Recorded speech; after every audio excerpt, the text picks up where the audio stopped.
युवक मृतदेह कूअरु उद्धार हत्या सन्देह आनिले परिवार।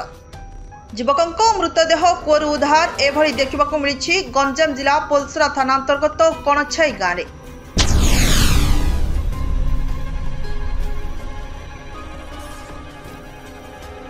गाँ स्कूल पछपट एक कूअरु जैनिक युवक मृतदेह उद्धार करा जायछि। मृत युवक जनक कणछाई ग्रामर गोला जोना पुओ पप्पू जेना बोली जनापड़ी।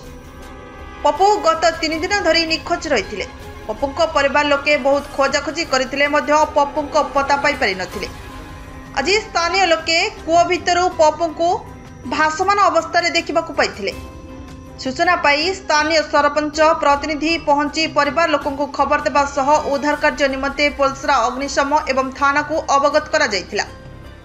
सूचना पाई पोलसरा पुलिस एवं अग्निशम विभाग बाहिनी घटनास्थल में पहुंची कूओ भितरु भासमान अवस्था मृत पप्पू को उद्धार करथिले। पप्पू मुंडरे आघात लगिथिबा देखि परिवार लोके हत्या सन्देह करुछंती। पुलिस मृतदेह को जबत करने सहित शव व्यवच्छेद पठाई तदंत जारी रखिथिबा जनापड़ी। मृतर कारण अस्पष्ट रहिथिबा बेले एहा पप्पूंकर हत्या थिला ना तांको हत्या करा जायछि कूओ को फोपाड़ी जायछि ताहा पुलिस रो तदंत पर ही स्पष्ट हेबो बोली पुलिस पक्षरु सूचना दिया जायछि। रामकृष्ण दास कणछाई ग्राम पंचायत सरपंच प्रतिनिधि। कौन किंते घटना देखते मृत्यु घटना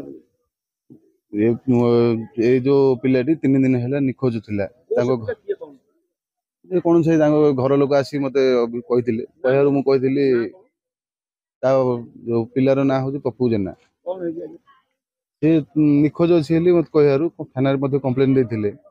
गाँव लोक मत कहले जे एठे गोटे कूओ भितर लाश गोटे भासुची कहयारु थाना को जनइली। थाना अधिकारी को जनइली जणिया पर थाना वाला आसिले फायर स्टेशन आसिले मृतदेह उद्धार कार्य कले।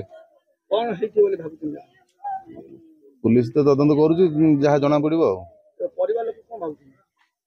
परिवार लोक तो अच्छा मु तो कही पारि